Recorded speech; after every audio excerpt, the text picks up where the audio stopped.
que eu fui um homem tóxico, um marido péssimo, uma pessoa que cometeu excessos em se relacionar com pessoas dentro do seu próprio ambiente de trabalho, coisa que eu não via problema, mas hoje eu entendo todas as nuances que isso pode ter. Entendo que eu, como homem, feri pessoas, magoei pessoas, traí, fui galinha. Então, eu estou processando a advogada, a doutora Maíra Cota.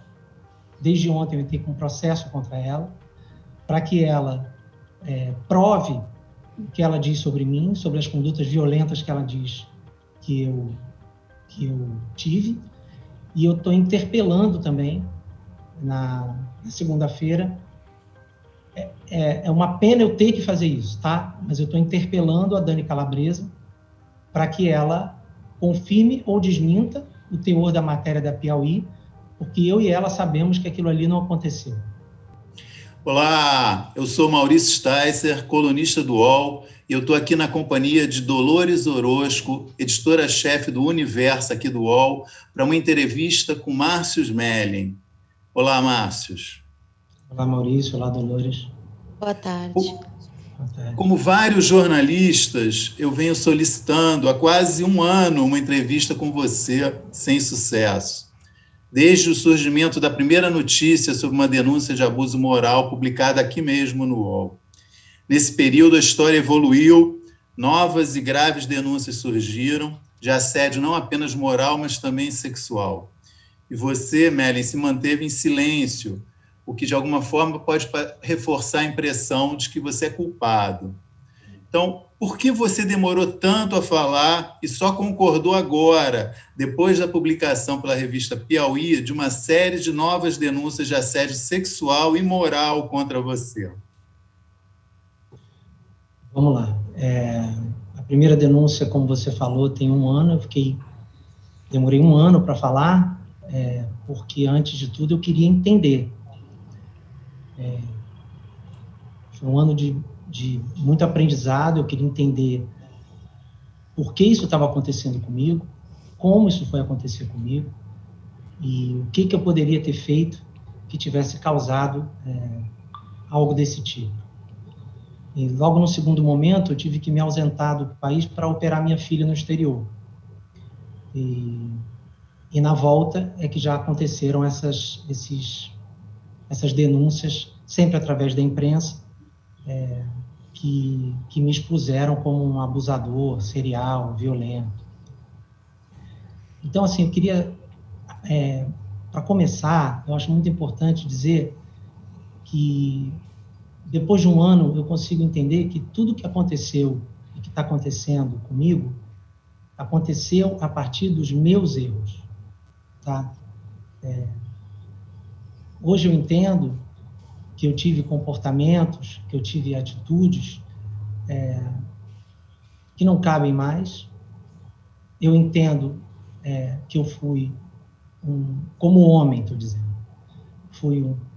e é muito doloroso para mim dizer isso aqui, porque me expõe minha família, mais do que já estão expostas, né? Minha ex-mulher, minhas filhas, mas eu estou aqui por uma questão de dignidade, acima de tudo, né? Já não é uma questão de culpado, inocente, absolvido, condenado, é uma questão de dignidade. E eu preciso estar aqui com toda a transparência e toda a clareza para dizer que eu fui um homem tóxico, um marido péssimo, uma pessoa que cometeu excessos em se relacionar com pessoas dentro do seu próprio ambiente de trabalho, coisa que eu não via problema, mas hoje eu entendo todas as nuances que isso pode ter. Entendo que eu, como homem, feri pessoas, magoei pessoas, traí, fui galinha. Tudo isso foram erros meus que eu, num mergulho muito profundo feito nesse ano, entendo, cada dia entendo mais. Tive muita ajuda, fora terapia muito profunda, tive a ajuda de muitas amigas, muitos amigos, li muita coisa, vi muita coisa e mergulhei na minha própria lama para entender, e ainda estou entendendo, os meus erros. Mas é preciso dizer, Maurício, que em cima dos meus erros e das coisas que efetivamente eu fiz, tem muita coisa sendo falada que é mentira, tem muita coisa sendo falada que eu de forma alguma fiz, e isso eu preciso combater. Então eu estou aqui de peito aberto para assumir qualquer coisa que eu tenha feito, para pedir desculpas, para reparar se isso for possível, para entender, para aceitar críticas, mas para combater o que são mentiras. Como, por exemplo, se você me permitir continuar, só assim, como, por exemplo, esse perfil construído na primeira matéria da Folha, da Mônica Bergamo, de que eu seria uma pessoa violenta.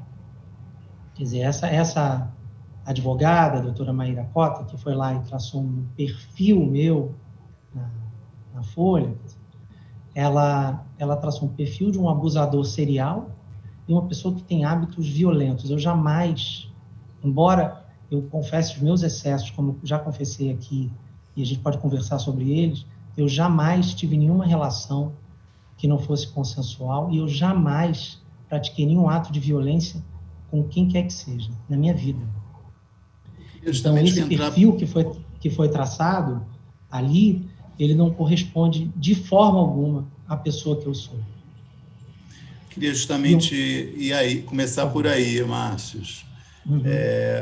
Indo já um pouco além, que é a reportagem da Piauí, uhum, né, do repórter João Batista Júnior, que informa que conversou com 2 vítimas de assédio sexual, 7 vítimas de assédio moral e 3 vítimas dos 2 tipos de assédio, sexual e moral. Ou seja, 12 vítimas, sendo 5, pelo menos, vítimas de assédio sexual. São números chocantes e que descrevem justamente o comportamento de um assediador. Você chegou a dizer, quando saiu a matéria da Folha, que você mencionou, que estou disposto a reconhecer meus erros, pedir desculpas e, se possível, reparar pessoas que eu tenha, de qualquer forma, magoado, como você acabou de falar aqui também para a gente. O que aconteceu de fato? Qual é a sua versão dessas acusações apresentadas? É muito difícil essa defesa, Maurício, porque, por exemplo, na matéria da Mônica Bergamo, da Folha, a doutora Maíra Cota, ela traça um perfil que não tem nenhum nome, nenhum fato, nenhuma data, nenhuma história, não tem nada ali que eu possa dizer o que aconteceu.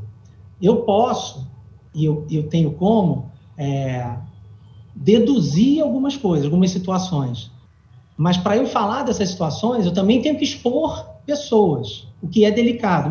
Mas eu queria dizer, assim, de cara, vou entrar nesse assunto com você, do que efetivamente eu teria ou não teria feito. Mas é importante eu dizer logo de cara que eu preciso, não só eu, acho que as supostas vítimas também, que tudo seja esclarecido. O meu caso é um caso único. Eu nunca vi algo nesse mesmo nível que o meu, que é assim, eu sou uma pessoa que já estou condenada pela opinião pública, já fui condenado, sem que haja uma vítima que se assuma minha vítima e nem um processo na justiça. Porque muita gente acha que existe um processo na justiça, mas ele não existe. Eu já vi vítimas se manifestarem sem processar e já vi processos acontecerem sem as vítimas identificadas. Mas uma situação como é a minha, sem vítima e sem processo, eu nunca tinha visto. É uma exposição pura e simples da minha pessoa, me acusando de uma série de coisas, desenhando uma série de atitudes que eu não cometi. Eu cometi muitos erros, mas esses não. Então, só para deixar claro o quanto eu quero que isso seja esclarecido e o quanto é importante que isso seja esclarecido, eu tenho o direito de ser julgado. Eu não posso ser julgado pela opinião pública, exposto... Eu passei de acusado a condenado sem ser julgado. Eu tenho o direito de ser julgado. Então, eu estou processando a advogada, a doutora Maíra Cota. Desde ontem eu entrei com um processo contra ela. para que ela prove o que ela diz sobre mim, sobre as condutas violentas que ela diz que eu tive, e eu estou interpelando também, na segunda-feira. É uma pena eu ter que fazer isso, tá? Mas eu estou interpelando a Dani Calabresa para que ela confirme ou desminta o teor da matéria da Piauí, porque eu e ela sabemos que aquilo ali não aconteceu.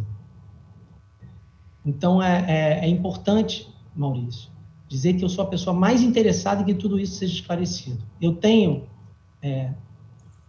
por exemplo, vamos falar do caso da Dani Calabresa, tá? Que foi o fato exposto com datas, histórias. O que o João Batista, o repórter, fez naquela matéria, né? Que foi um enredo. Ele fez um romance ali, né? Ele fez ele traçou um thriller ali, muito bem construído, de como eu teria sido violento e assediado a Dani Calabresa ao longo dos anos, a partir de 2017. Tanto a Dani Calabresa quanto eu, nós sabemos exatamente como era a nossa relação. Nós sabemos da amizade, da intimidade e do respeito da nossa relação. Nós sabemos em que ponto a nossa relação se deteriorou profissionalmente, e isso está sendo recontado hoje de outra forma nessa matéria.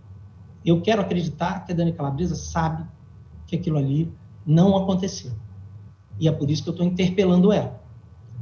Porque eu tenho, como ela também tem, toda a comunicação que eu e ela tivemos em todos esses anos.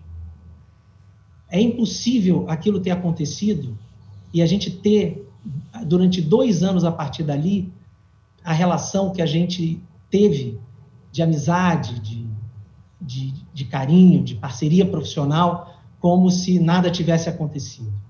É impossível isso ter acontecido. E para isso se esclarecer, todas as mensagens têm que ser mostradas, todas as comunicações, as testemunhas que presenciaram muitos dos fatos, que estavam na festa, tem que aparecer. Mas isso não é aqui. O importante, eu queria dizer isso diretamente para a doutora Maíra Cota, que me acusou, que é uma advogada. Uma advogada devia ser a primeira pessoa a acreditar na lei e não buscar justiça pela imprensa. A justificativa que ela usa de que as vítimas teriam medo de se expor, as vítimas estão expostas. As vítimas estão completamente expostas. Tem ninguém mais exposto hoje do que a Dani Calabresa. Quer dizer, Mas, Márcio, desculpa a interrupção. A Dani não nega, a Dani não confirma o que aconteceu. Sim. Se você, eu estou dizendo que ela está exposta. E você disse que vocês tinham uma relação de amizade. Essas denúncias começaram há algum tempo. Vocês conversaram? Você procurou? Se vocês tinham uma relação de amizade, não caberia uma conversa em relação a tudo que vinha acontecendo? Porque eu tenho a impressão que você não entende ou você não conversou com ela sobre isso. Por que esse silêncio dela, se vocês tinham uma relação supostamente amigável antes de tudo isso? Existiu algum problema entre vocês que pudesse ser interpretado como assédio? Não, eu não vou colocar a minha intimidade da Dani Calabresa aqui, porque ela não se expôs, ela não falou nada e eu não vou falar. O que eu estou aqui justamente dizendo é que isso não se discute aqui. Se isso fosse discutido na justiça, onde é um lugar desse tipo de acusação, isso correria sob segredo de justiça. Uma acusação de crime sexual, ele corre sob segredo de justiça e estaria todo mundo preservado. Agora, Dani e eu, sobretudo, estamos expostos publicamente numa situação absurda narrada que teria acontecido numa festa. E respondendo à tua pergunta, eu e Dani tivemos a melhor das relações até que a gente teve um desentendimento profissional em 2019. Essa festa, por exemplo, que é narrada aí, ela aconteceu em 2017. Eu não quero expor nada, tá? Porque eu não acho lugar, mas só para citar 2 coisinhas para dizer assim, o quanto essa matéria tem muitas falhas. Né? Uma semana...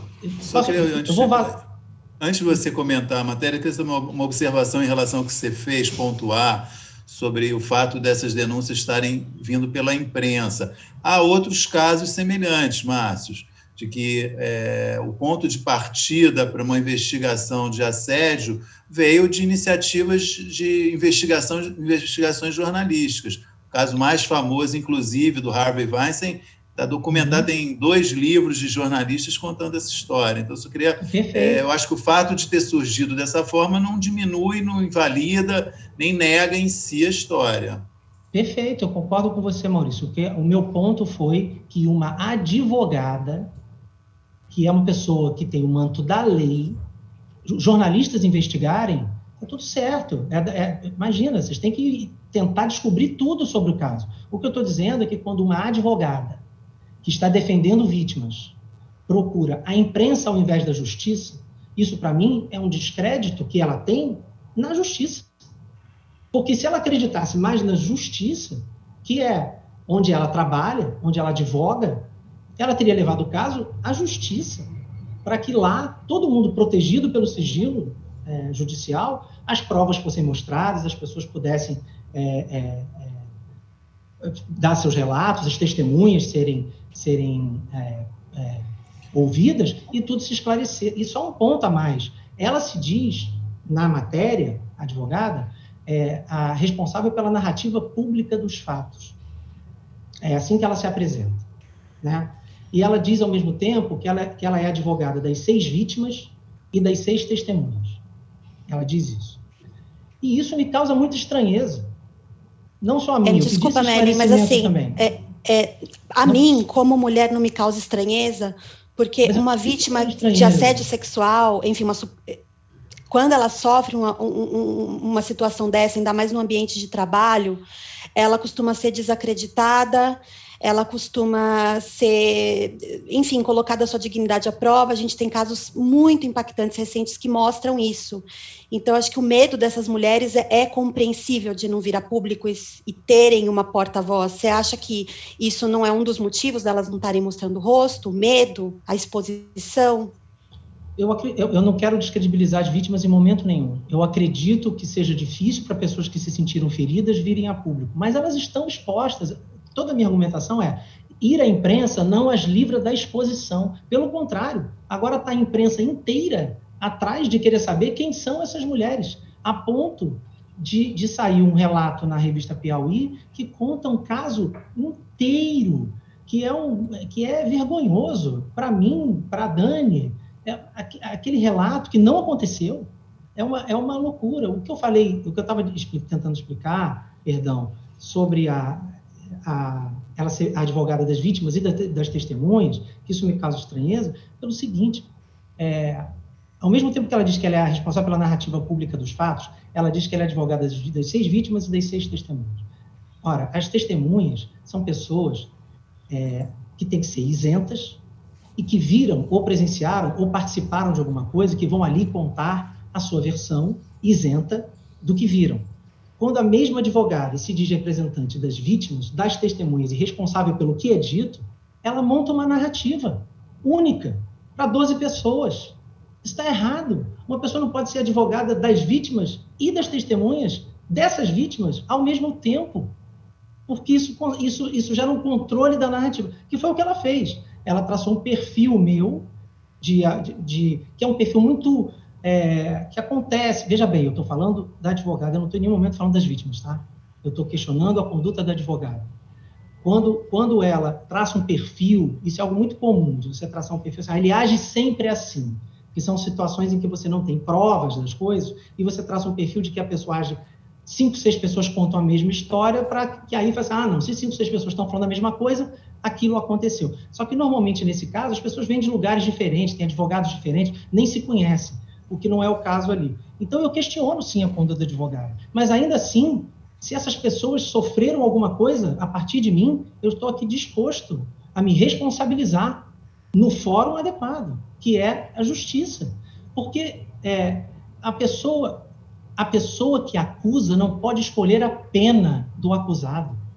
A pessoa que me acusa de assédio sexual não pode escolher que a minha pena é a execração pública e pronto. Isso é o fim do Estado Democrático de Direito, é o descrédito completo da justiça. Ela dá uma entrevista de 2.000 palavras. Em nenhum momento ela fala a palavra justiça. Nenhum Márcio, momento. Essa palavra não sai dela. O que aconteceu naquela festa em 2017? Com Eu não vou você contar. e a Dani?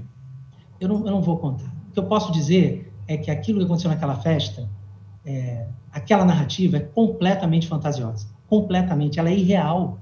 E tem testemunhas de que aquilo não aconteceu. Sabe? Por que Aquele você não pode local, falar o que porta... aconteceu? Porque eu Por vou que você não expor a pode... Dani. Eu não vou expor a Dani dizendo o que aconteceu entre eu e ela, nem naquela festa, nem... O que eu posso dizer, por exemplo, é que se tivesse acontecido aqui, porque na narrativa da matéria da Piauí, a partir dali ela teria ficado traumatizada comigo. Isso não aconteceu. Uma semana depois daquela festa, nós trocamos mensagens, uma mensagem... falar isso aqui porque expõe nada, é só para dizer da nossa relação. Uma semana depois daquela festa, que eu teria feito aquele absurdo, a Dani me convida para ir à Disney, eu e minhas filhas. Quero ir para a Disney com você e suas filhas. Uma pessoa que sofreu aquilo uma semana antes vai me mandar um áudio uma semana depois, no privado, para dizer que iria ir para a Disney comigo e com minhas filhas. Outra coisa, só dessa narrativa, assim, ele diz que logo depois, em 2017, foi antes da festa, aliás, em julho, eu teria ido ao Projac, teria batido na porta do camarim dela, e ela estaria de roupão para gravar de Baywatch, de Pamela Anderson, e ela teria aberto a porta, teria tomado um susto, que era eu, e eu teria pedido para dar uma conferida, que ela abrisse o roupão para eu dar uma conferida. Cara, é muito difícil ler uma coisa dessa, sabe? Porque essa gravação, primeiro, ela não aconteceu no Projac. Ela aconteceu em Grumari. Ela foi uma gravação de externa na praia, que não existe camarim individual, é um ônibus camarim que fica maquiagem, fica todo mundo. E eu nunca estive nessa gravação. Eu não estava lá. Não é só que eu nunca estive nessa gravação, eu nunca fui a uma externa do Zorra na minha vida. Isso tem dezenas de testemunhas que eu não estava lá. Então, assim, é muito difícil você ficar lendo esses relatos construídos para te traçar como um monstro, um abusador. Cara, assim, eu cometi erros pra caramba. Eles bastam. Não, esse perfil de violento, de uma pessoa que agarra, que tranca. E a matéria da Mônica Bergamo e a matéria do João, elas são conflitantes em alguns lugares, né? Porque o João entrevistou 43 pessoas, segundo ele. Nenhuma delas diz que eu tranquei ninguém em lugar nenhum. A da Mônica Bergamo diz. Esse relato de violência que eu trancava pessoas em espaços. Isso nunca aconteceu. Quais erros você cometeu, Márcio, que você já reconheceu? Várias vezes você fala, já cometi erros, mas não esses. Quais foram os erros que você cometeu? E eu queria até... Desculpa, Márcio, eu queria até complementar a pergunta do Sticer, porque você usou uma expressão, uma frase no tweet seu, que é: combata o machismo que existe em mim. Sim. Esse machismo, em alguns comportamentos seus, ele se traduziu em forma de assédio, em atitudes práticas? Ele poderia ser traduzido como assédio por essas mulheres? Nunca ninguém me falou, ou chegou para mim, ou se queixou que eu estava assediando alguém. Hoje eu vejo diferente. Hoje eu olho para comportamentos que eu tive, flertes dentro do trabalho, e vejo que alguém pode ter essa leitura. Sinceramente vejo que essa leitura pode existir. Mas, até por isso, é preciso que os casos venham, apareçam, e se aparecer qualquer caso que eu tenha assediado alguém, ou que eu tenha passado do limite com alguém, ou que eu tenha sido inconveniente com alguém, inconsequente, eu imediatamente vou reconhecer. Eu estou disposto a reconhecer qualquer coisa que eu tenha feito. Qualquer coisa. Eu estou aqui, assim, eu já me expus. Isso aqui é o começo de uma exposição que eu pretendo fazer da forma mais absolutamente sincera do mundo. Eu estou de peito aberto realmente, querendo reconhecer, é um ano de aprendizado. E eu agradeço muito as pessoas que não me cancelaram, mulheres, amigas, que se dispuseram a me ensinar. Minha ex-mulher, cara. Eu traí ela várias vezes. Foi muito doloroso para mim. Você pode falar que atos foram esses que você hoje reconhece como errados e que você reavaliou? É muito doloroso para mim ter que sentar com a minha ex-mulher e contar, porque só me interessa a verdade. Agora, então eu sentei com a minha ex-mulher e contei tudo que eu tinha feito. Tudo que poderia significar para ela uma traição, mesmo um flerte não realizado, eu contei. O que eu acho a respeito dos meus erros? Eu entrei ali, eu não era gestor, eu não sou administrador de empresa, eu não apresentei na Globo currículo de MBA, eu entrei ator e autor, colega dos meus colegas. E fui subindo na hierarquia da empresa. Fui virando chefe. E eu achava, de verdade, que o barato era não mudar o meu comportamento. Era continuar sendo amigo dos meus amigos, vivendo numa grande turma, em que todo mundo tinha liberdade, intimidade. É importante contextualizar isso, porque senão fica parecendo que era um ambiente seríssimo e que eu entrava lá para tentar pegar mulheres. Não era assim. Era um ambiente de liberdade, de alegria, um ambiente que gerou inúmeros trabalhos de sucesso, inúmeras... As pessoas eram felizes ali.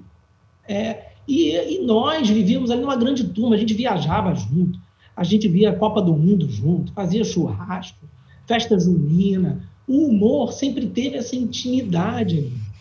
Hoje, eu vejo o erro disso. É lamentável, assim, olhando também o quanto isso me distanciaria dos meus colegas, mas eu acho que é um erro. Eu ali dentro, de onde eu tinha poder de chefia, ter me relacionado, me envolvido com pessoas. Eu acho errado. Hoje eu entendo muita coisa que eu não entendia, zonas cinzentas, em que admirações profissionais podem se confundir com admirações afetivas, e pessoas se relacionarem comigo não exatamente porque estavam afim de mim, mas porque tinham uma admiração num outro lugar, e ia parecer que eu estava me aproveitando disso, entendeu? Agora eu nunca inibi, coagi, demiti, perseguir, isso não existe. Ao contrário, eu justamente não via os erros disso nesse momento, porque eu não usava isso. Não existe um relato em que eu tenha dito para alguém: se você não fizer isso, eu não te dou aquilo. Isso não existe. Isso, aliás, não apareceu mesmo. Na matéria do João aparecem alguns relatos, sem identificar quem, que falam coisas que você fez. Por exemplo, uma outra mulher, além da Dani, dizendo que você costumava encostar nelas roçando o pênis ereto. Ele fazia isso até quando me encontrava nos corredores, sempre em tom de brincadeira, como se o lugar fosse apertado demais e fosse impossível não encostar em mim, relatou uma delas. Outra atriz diz que você expôs a sua genitália no apartamento dela. O que explica esse comportamento, Márcios? Não, nada explica esse comportamento, isso não existe. Como não existe a minha ida para dar uma conferida na Dani de roupão. Assim, tem um monte de mentiras aí. Eu queria que essas pessoas aparecessem, para dizer, não aparecessem de público expostas. Eu queria que as pessoas fossem à justiça. Quando eu estou processando o advogado, eu estou dizendo para ela assim: leve as pessoas à justiça em segredo e vamos discutir caso a caso. Eu acho importante contextualizar, Maurício, porque a gente tinha ali intimidade. Se eu te mostrar tudo fora do contexto, vira uma loucura. Eu tenho vídeos, áudios para mostrar. Nunca mostraria aqui. Nunca mostraria para a imprensa. Mas se eu mostrar, vocês vão falar assim: não, peraí, funcionários jamais falariam assim com o chefe também. Por exemplo, tem duas pessoas, só para exemplificar, tá? Duas pessoas que hoje lideram esse grupo que está contra mim, duas que me apelidaram quando eu fui crescendo dentro da TV Globo, me apelidaram de negrinho insolente. Do começo ao final, tá? O meu apelido para elas era negrinho insolente, porque elas diziam que eu, vindo lá de Nilópolis, da Baixada Fluminense, jamais poderia ter um cargo de chefia na TV Globo. Eu nunca liguei para isso. Muitas pessoas falavam assim: isso é racismo, isso é preconceito, e eu falava: gente, isso diz mais sobre essas pessoas do que sobre mim. Pessoas que acham que uma pessoa que sobe na hierarquia da empresa é um negrinho insolente, diz sobre elas, não diz sobre mim. E outra, a gente brinca com todo mundo. Eu tenho vídeos de pessoas pegando o meu almoço e esfregando na genitália e deixando um bilhete assim para mim, bom apetite. Eram brincadeiras que a gente tinha. Só que se você olhar tudo descontextualizado, dentro dessa irreverência que a gente tinha no humor, se você pegar só as minhas partes, eu sou um monstro. Se você olhar o todo, você entende assim, essas brincadeiras rolavam mesmo que ele não estivesse lá. Agora, se você não fez isso que a matéria descreve que você fez, o que explica essas pessoas fazerem essa acusação? Por que essas pessoas estariam inventando uma história desse tamanho, dessa gravidade? Foram na Globo, algumas relataram isso também, foram à advogada, aceitaram falar com a reportagem da Piauí. É um delírio coletivo isso? Está todo mundo contra você? Não. Eu, assim, repito, Maurício, nessa acusação, nesse grupo, isso é preciso ser dito. Eu acredito que tenham pessoas que genuinamente eu feri, que genuinamente eu magoei, que eu gostaria muito de saber quem são. Eu gostaria muito de entender quem são. E se isso aconteceu realmente, que eu acredito que aconteceu, me desculpar, reparar e assumir responsabilidade. Eu quero assumir responsabilidade por qualquer coisa que eu tenha feito, mas existe também nesse grupo processos de vingança contra mim. Isso existe. Por quê? Eu vou negar que existe. De pessoas que se sentiram desprestigiadas no trabalho, pessoas que perderam um lugar em programas que queriam estar. Isso tudo existe. Pessoas com medo, pessoas que vieram... Eu posso contar casos sem dizer nomes, tá? Só para deixar claro, assim, da complexidade. E, mais uma vez, vou aqui me expor, tá? Eu me relacionei com uma autora durante 2 anos. Na verdade, a gente tinha uma relação que era uma relação... A gente ficou, ao longo da vida, ficamos durante 8 anos, tá? Tivemos momentos de envolvimento durante 8 anos. Ela casada e eu casado, tá? Só que durante 2 anos, isso derivou para um caso mesmo. A gente praticamente namorava. Era o meu último ano de casamento. Tá? Eu me separei muito porque eu me apaixonei por essa pessoa. Tá? Então, tivemos essa relação. Ela trabalhava comigo, depois ela... Não, primeiro ela nem era da Globo, depois ela entrou para a Globo em outra equipe que não era minha, depois ela veio para a minha equipe, depois saiu da minha equipe. Ela não necessariamente estava sempre sob o meu guarda-chuva. Mas a gente tinha uma história de 2 anos. Em determinado momento, uma pessoa da família dela interceptou uma mensagem minha. Tá? Ela, para se defender, disse que eu a estava assediando no trabalho. Mas nós tínhamos um caso. Tá? Essa história durou.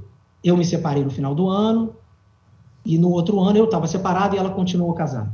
E aí a história evoluiu mais ainda, porque eu estava separado, então a gente podia se encontrar mais livremente, muitas vezes aqui em casa. Chegou um momento, por exemplo, em que ela vinha aqui em casa de Uber, porque o carro dela enguiçou. As confirmações das corridas do Uber, ela não reparou que iam para o e-mail do marido dela. Aí ela foi cobrada na família, o que ela fazia tanto na minha casa. E a resposta que ela deu foi que eu obrigava ela a trabalhar na minha casa. Que eu, como era apaixonado por ela, só que isso tudo eu não sabia. Eu fui saber quando nós não estávamos juntos. Ela engravidou do marido, nosso caso acabou, ela foi inclusive para outra equipe, que ela foi escrever a 2ª temporada de uma série que ela tinha escrito a primeira. Só que pessoas da família dela que trabalham na Globo levaram essa versão para a Globo e foi aí que nasceu o Márcio Assediador, nasceu dessa relação que a gente teve durante 2 anos e que ela, para escapar, quando viam a gente passando de carro, quando viam ela me dando carona, quando via a gente junto num canto, ela dizia que eu estava assediando, mas que ela não correspondia. E eu virei, e depois a narrativa ainda foi que ela saiu da minha equipe, foi para outra equipe, por causa desses assédios. Eu virei assediador nesse minuto aí. Só para dizer um pouco da complexidade das coisas. Tem uma outra atriz que apareceu no Compliance, esse caso eu sei, que é a mesma atriz, sei pela narrativa, que é a mesma atriz que fala que eu escrevia cenas para beijá-la na boca. Tá? Ele escrevia cenas para beijar na boca e tal.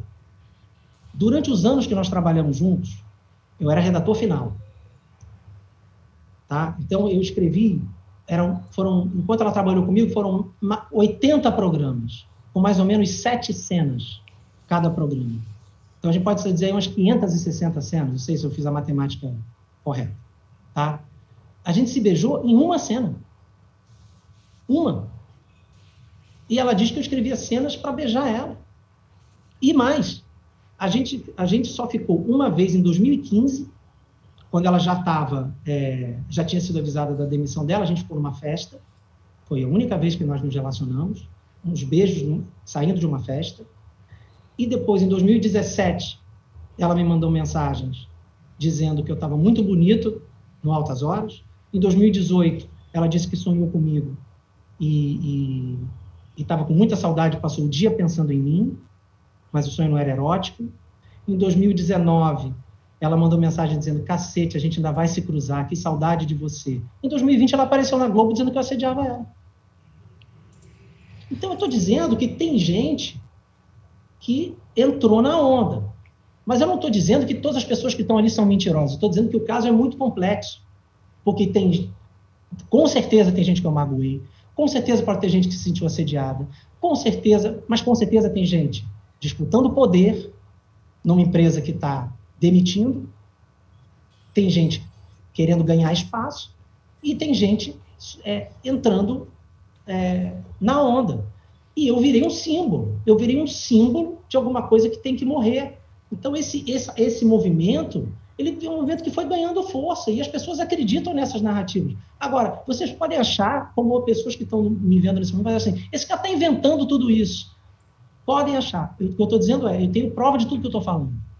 E que o local certo para mostrar isso tudo é na justiça. Infelizmente, eu tenho que interpelar a Dani Calabresa e eu tenho que processar advogado, para que, na justiça, tudo seja esclarecido. E ali, se a justiça julgar, porque a justiça que tem que dar a minha pena, não quem me acusa.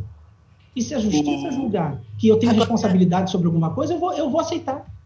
Agora, Márcios, o Marcelo Adnet e o Maurício Farias, que são pessoas com quem você trabalhou muito de perto, segundo a apuração da revista Piauí, elas assinam um e-mail enviado à direção da Globo pedindo a criação de um ambiente de trabalho saudável, transparente, digno para todos. Eles são pessoas muito próximas de você. Como é que você viu o nome deles nesse movimento, nesse e-mail? Olha, do jeito que a coisa foi colocada, eu também assinaria. Quem não quer um ambiente de trabalho digno, que tudo seja apurado? É óbvio que essas pessoas assinaram. Agora, assim, eu prefiro não personalizar, entendeu? Eu não quero ficar comentando as atitudes do Adnet ou do Maurício Farias. O que eu quero dizer é o movimento é legítimo. Agora, também a mesma matéria da Piauí mostra uma outra versão dessa carta que não foi aprovada, que as pessoas não quiseram assinar, a que me citava nominalmente. A primeira versão da carta, que fala de assédio sexual, disso, daquilo, está na matéria. Foi mudada a versão para uma versão sem o meu nome, porque as pessoas não quiseram assinar. Está lá. Então, é natural, o movimento é legítimo, a causa feminista é legítima, a luta é legítima. Eu só não quero ser símbolo, uma pessoa julgada e condenada na opinião pública, símbolo dessa luta, sem direito à defesa. Eu não quero ser símbolo de nada, eu quero me responsabilizar pelos meus erros, pelo que eu fiz. E eu estou disposto, de peito aberto, não nego nada que aparecer que eu tenha feito. Agora, uma pessoa violenta, não dá. O processo que ocorreu no compliance da Globo, você citou já algumas pessoas que foram lá, você tem informações, né, de coisas que aconteceram, além do contato que você teve diretamente, né, lá.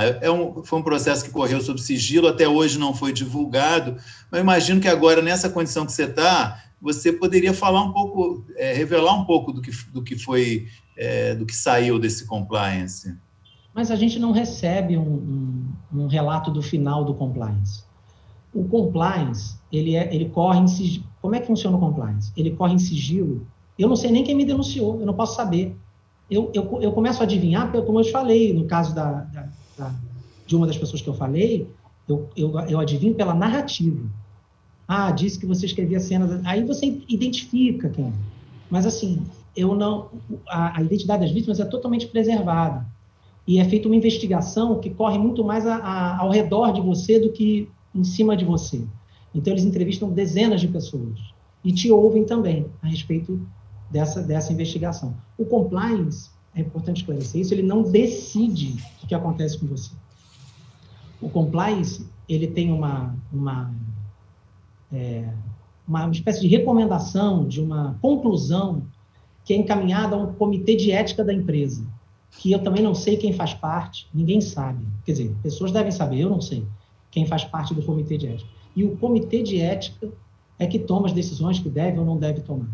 Então, assim, essa volta do comitê de ética, eu nunca tive, porque quando eu voltei de Boston, que eu já voltei decidido a resolver minha situação com a TV Globo, entender até onde ia o meu projeto, até onde o meu projeto ainda era útil para a TV Globo, eu estava com muitas questões pessoais, e aí eu sentei com a TV Globo para resolver, nós sentamos rapidamente e resolvemos que era hora de interromper o projeto.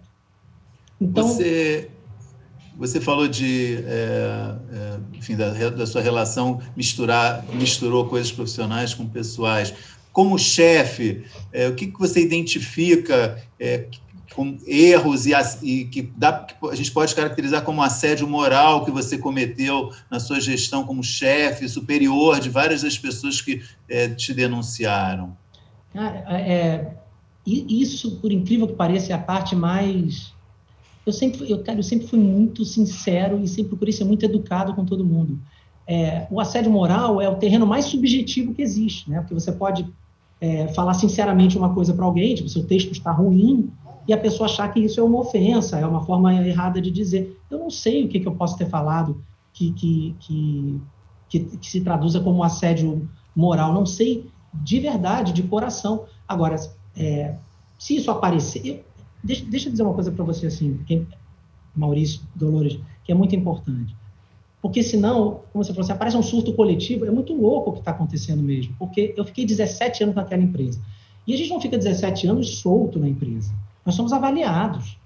Poucas pessoas sabem que os funcionários que estão embaixo do seu guarda-chuva, como se chama, eles avaliam você anonimamente. A DAA entrevista cada pessoa da sua equipe para saber como é a sua chefia.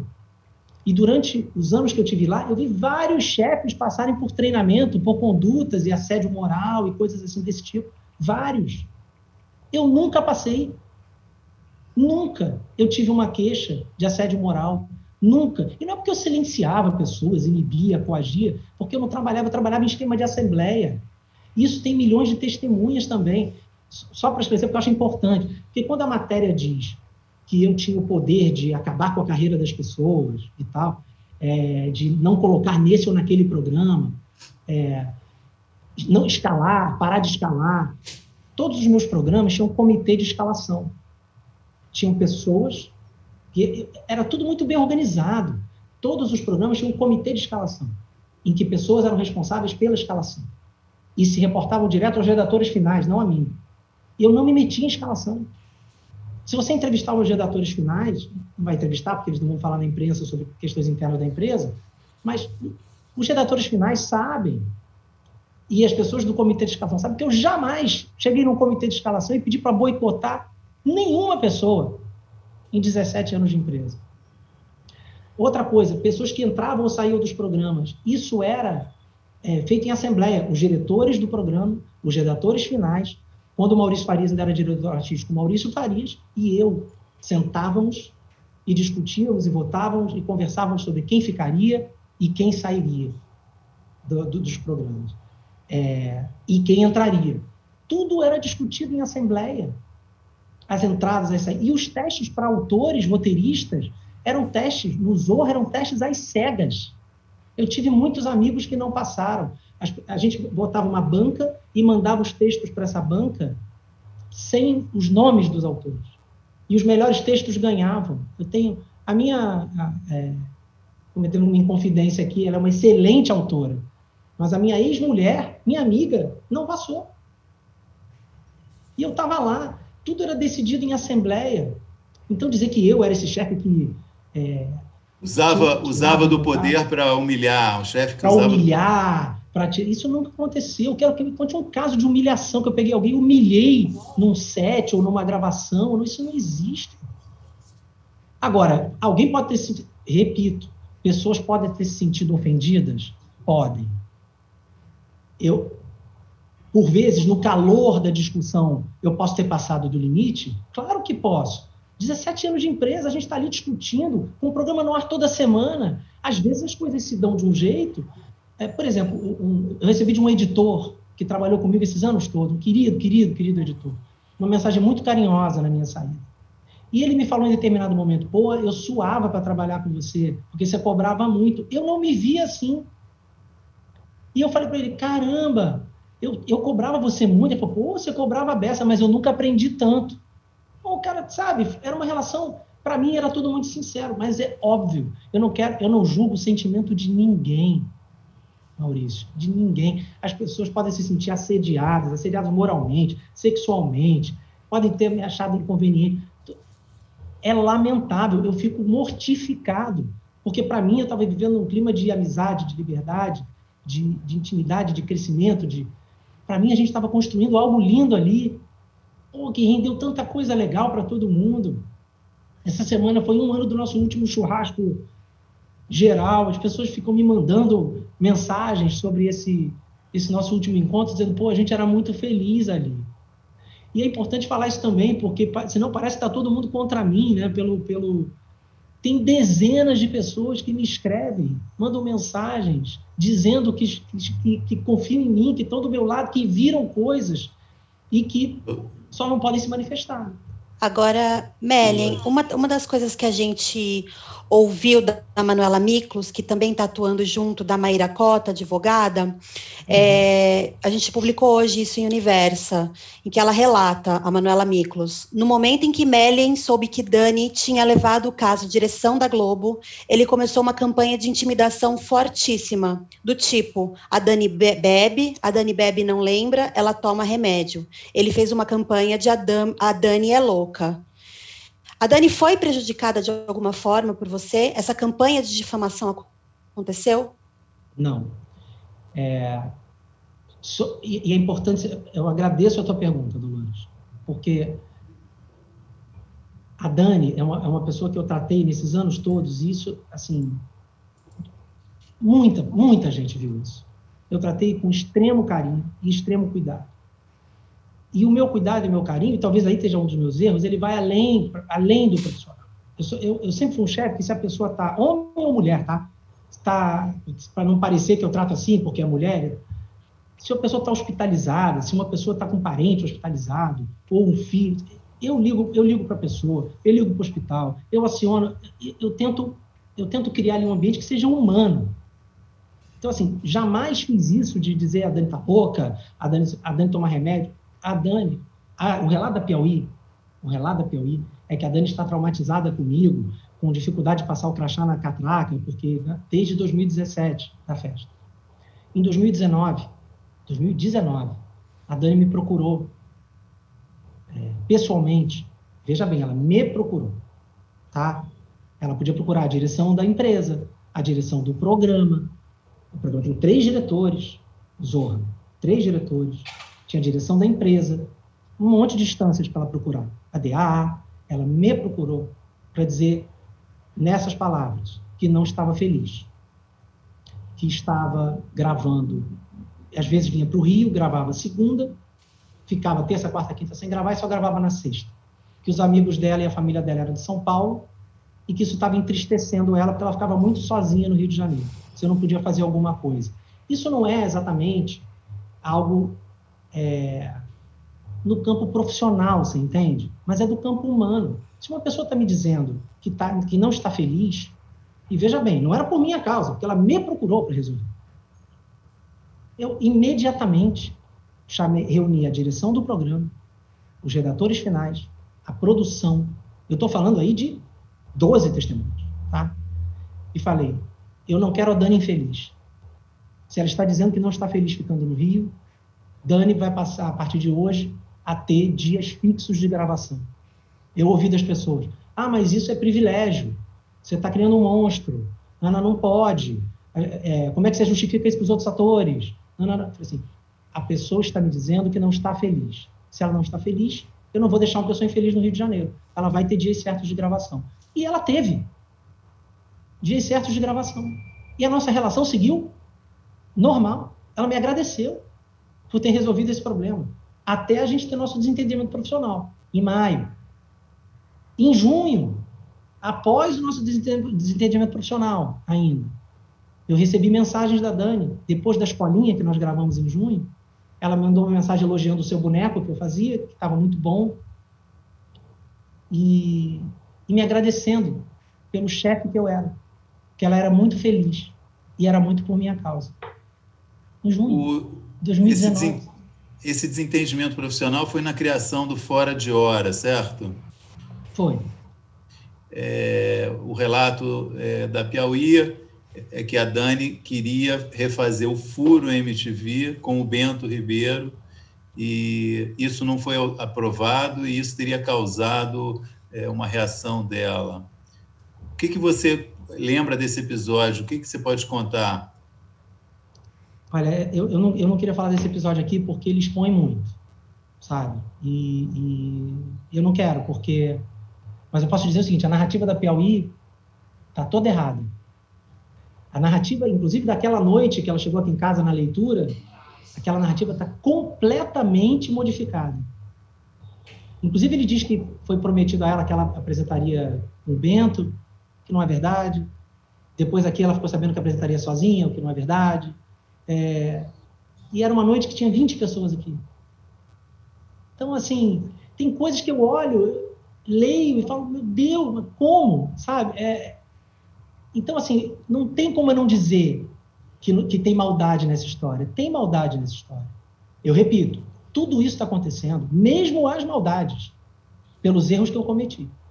Porque se eu não tivesse dado margem para ser esse cara que tem esse telhado de vidro, vamos dizer, de ter me relacionado com pessoas dentro do trabalho, de ter flertado dentro do trabalho, de hoje poder ser acusado como um cara que tinha relacionamentos com pessoas que estavam abaixo dele, que isso pode ser considerado a sério. Esse telhado de vidro está fazendo as pessoas elevarem a 15ª potência e colocarem em cima coisas que eu nunca fiz. E tudo que eu estou falando aqui para vocês, eu tenho prova de tudo e testemunhas de tudo, tá? Agora, eu lamento muito que isso chegue num nível desse. Eu queria muito poder encontrar essas pessoas pessoalmente. Eu sei que isso é um devaneio, tá? Mas eu não tenho nenhum ódio por nenhuma dessas pessoas. Nenhuma. Mesmo a Dani Calabresa nunca confirmou ou negou, né, essas acusações. Então, eu não posso nem falar. E por isso que eu estou interpelando, para que ela confirme ou negue. Isso que sempre colocam na boca dela que eu teria feito, entendeu? Mas do jeito que a coisa é colocada... Eu tenho uma última pergunta também, a Dolores...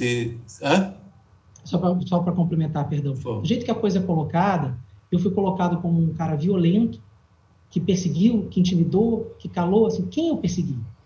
Quem eu calei? Quem eu intimidei? Quem eu prejudiquei? Quem eu tirei de onde? Eu era o único diretor de gênero que, no final do ano, reunia a equipe toda, um por um, e perguntava, tá feliz? Quer continuar no que vem? Ninguém era obrigado a ficar no departamento, não. Isso que eu não deixava as pessoas irem para outro programa. Eu tinha um mantra para os produtores de elenco ou diretores que me ligavam. A gente queria ter o ator tal para a novela tal, ou levar fulano. Eu falava assim, é bom para a pessoa? Ela quer? Se ela quiser, ela pode ir. Imagina, eu briguei para sair dos lugares que eu não estava feliz, eu vou prender as pessoas? Isso não existe. O máximo que eu fazia era falar assim, pô, fica aqui. Aqui vai ser legal, você vai ser feliz aqui, tentar convencer a pessoa a ficar. Mas ninguém que trabalhou comigo esses anos todos foi impedido de sair para problema nenhum. E tem 1000 exemplos, não vou nem citar, mas 1000 de pessoas que saíram a hora que quiseram. Quando o Diogo Vilela entrou no Zorra, desculpa, eu estou me estendendo, mas é porque dá uma demonstração de como funcionava. Quando o Diogo Vilela entrou no Zorra esse ano, eu tinha uma combinação com as pessoas sobre teatro, datas e tal, para ser justo com todo mundo. E sempre foi o que eu procurei ser. O Diogo chegou para mim e falou, Márcio, eu tenho datas de teatro já programadas. Eu falei, pô, Diogo, mas isso vai ser um privilégio. Diogo Vilela, isso vai ser um privilégio. É complicado para mim. Não posso te contratar ainda. Reuni o elenco inteiro do Zorra numa sala. Eu falei, gente, o Diogo Vilela está vindo para o programa. Ele está com esse problema de data. Isso significa um privilégio. Eu só vou contratar o Diogo se vocês, todos nós aqui, toparmos esse privilégio. E fica todo mundo à vontade para não topar. E todo mundo falou, lógico, queremos o Diogo Vilela, traz ele com o privilégio que for. E ele veio. Mas eu tinha esse cuidado de que as pessoas estivessem felizes, que elas só estivessem ali se elas quisessem ficar. Todo mundo que quis sair, saiu. Esses anos Agora, todos, perdão, Sticer, antes de você fazer a última pergunta... Eu ia perguntar justamente se você queria fazer mais uma pergunta. Eu queria, sim, Márcio, porque para mim não ficou muito claro. Você falou que reconhece erros, você citou alguns envolvimentos que você teve com mulheres dentro da equipe do Zorra, mas... Não falei da equipe do Zorra, eu estive dentro do trabalho. Do trabalho, do teu departamento. Se envolver com alguém, ainda que chefe, se há consentimento, não é um erro. Mas o que você considera erro? O que foram esses erros que você está disposto a reconhecer? Eu queria que você fosse mais específico. Sim, hoje eu acho que mesmo com consentimento, eu não deveria ter me envolvido. Eu tenho duas amigas que me mandaram... Uma me mandou uma palestra sobre o Joseph Campbell e uma me mandou um episódio de uma série chamada Girls, que explica como funciona na cabeça da mulher uma relação dentro do trabalho, mesmo com consentimento. E aquilo foi uma iluminação para mim, porque eu não enxergava por esse lado isso.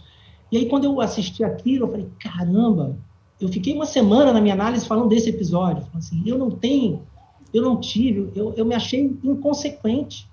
Falei, eu não tinha dimensão do que é você se relacionar com uma pessoa abaixo de você, que às vezes a admiração que ela tem por você não é exatamente pelo homem, é pelo profissional que você é, e você misturar isso é muito perigoso.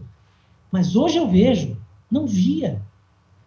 Então, assim, eu não fiz nenhuma, eu não tive nenhuma relação com ninguém no trabalho de maldade, que é o que se tentou colocar aí. Teve um texto também, desculpa, só que complementa essa tua pergunta.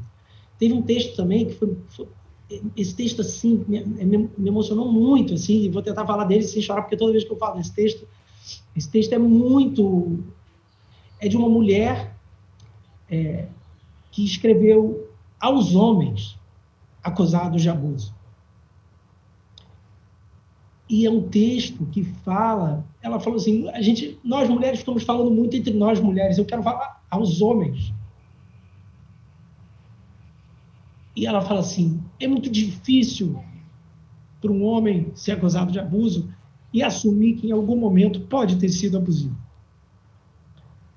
Porque a gente acha que pessoas abusivas são pessoas más. Mas a maioria das pessoas que cometem algum abuso são pessoas boas, que fizeram coisas ruins. E pessoas boas fazem coisas ruins. E você não é o que você fez. E a outra coisa que ela falou sem querer também dói. E eu me vi nisso, porque muitas vezes eu não valorizei, não tive empatia por pessoas que eu magoei, mulheres, nunca pessoal, tô dizendo. Porque eu não tive intenção de machucar. Mas machucou, pô. Então eu tenho que olhar para isso e falar, eu estou errado. Mesmo sem intenção. Mas isso é um aprendizado diário que eu estou tendo e espero continuar tendo. E agradeço aos amigos que, apesar de toda a pressão, porque, olha, vocês não sabem a pressão que é se relacionar comigo nesse momento. Mulheres, queridas amigas, que não me cancelaram, que me ligam, que me escrevem, que me mandam coisas para dizer, pô, a gente acredita que você pode entender onde você errou e melhorar. Eu não quero te cancelar. Então, assim, é uma dureza, mas existem dezenas de pessoas que ainda acreditam em mim. E eu espero, só para terminar, Maurício, desculpa, que as pessoas tenham... olhem ainda para o ser humano, e eu estou falando isso, eu sou contra a cultura do cancelamento desde que eu não estava nessa posição. Que as pessoas olhem para o ser humano como alguém complexo, que erra, e que pode aprender, evoluir e melhorar, e seguir as vítimas e eu. Essas pessoas, essas supostas vítimas, se a gente for à justiça todos, e lá fica provado qual é a responsabilidade de cada um, eu vou acatar a minha e quero seguir minha vida. É por isso que é importante que isso seja judicializado. Porque eu não posso viver num horror sem fim, esperando a próxima matéria, o próximo off, a próxima acusação sem rosto, sem prova, sem nada. Eu preciso saber o que eu fiz, saber a acusação e poder me defender. E pedir que eu não seja, que eu tenha a segunda chance na minha vida de provar que eu cresci, aprendi e que eu nunca mais vou ferir ninguém nesse lugar. É isso. Isso seria um encerramento, mas eu queria acrescentar um ponto, e isso não é nenhuma pegadinha. A entrevista está sendo gravada na sexta-feira, já no final da tarde, e a Dani Calabresa postou agora há pouco no Instagram uma mensagem.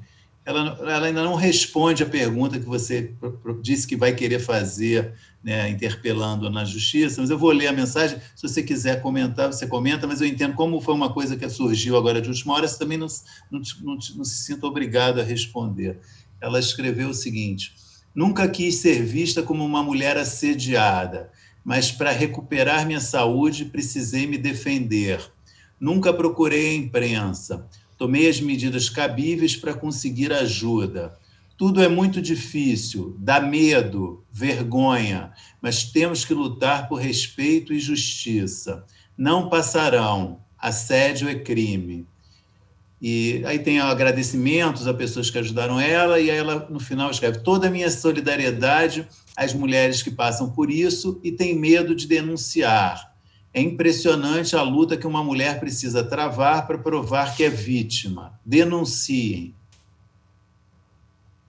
Tenho que comentar sobre isso. O que eu tinha para falar sobre isso eu já falei. Eu acho que não é pelo Instagram que a gente vai definir responsabilidades ou exatamente o que aconteceu. Eu e ela sabemos como era a nossa relação.